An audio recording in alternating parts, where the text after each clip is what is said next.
Isa ka rin ba sa tao na mabilis ma-fall? Alam mo, hindi ka nag-iisa kasi ang taong sumusulat nito ay ganun din katulad mo. Mabilis mahulog, mabilis mapaniwala sa mga salitang I love you, I miss you, i-judge nyo man ako pero yun ako. Na para bang bata na kapag pinangakuan ay basta-basta nalang paniniwalaan. Kaya naman dahil dito, nasasaktan ako. Ewan ko ba kung bakit ganito ako. Ang dali-dali kong mahulog sa isang tao. Konting pakilig lang, in love na agad. Konting harot lang, fall na agad. Konting suyo lang, okay na agad.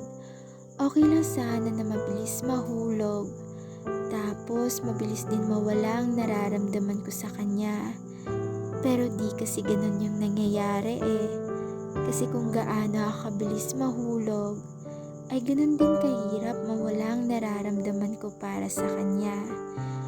Di lang kasi isang araw lang. Minsan umaabot pa ng buwan, at minsan taon para lang ako'y makamove on. Kaya minsan kapag may tao na namang magpaparamdam sa akin na mahalaga ako, ang ginagawa ko na lang ay iiwasan ito. Kasi alam ko pag nahulog na naman ako lang din naman ang matatalo. Kaya minsan nakakatakot magmahal eh. Minsan nakakatrauma din.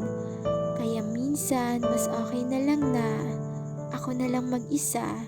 Kasi kung magmamahal ka ng isang tao ay di mo alam kung papanalo ka ba sa dulo. Di mo alam kung yung taong ba yun ay mamahalin ka.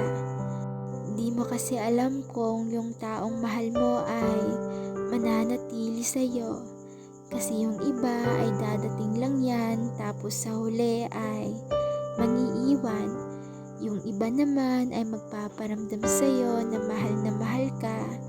Tapos kapag nahulog ka na, ay doon naman mawawala. Doon naman mawawala kung saan. Di mo na alam kung paano magsisimula. Kasi nasanay ka na. Nasanay ka na na palagi siyang kasama. Tapos gigising ka na lang sa umaga na ikaw na lang mag-isa. Kasi yung taong gusto mo sanang kasama ay iniwan ka na lang bigla.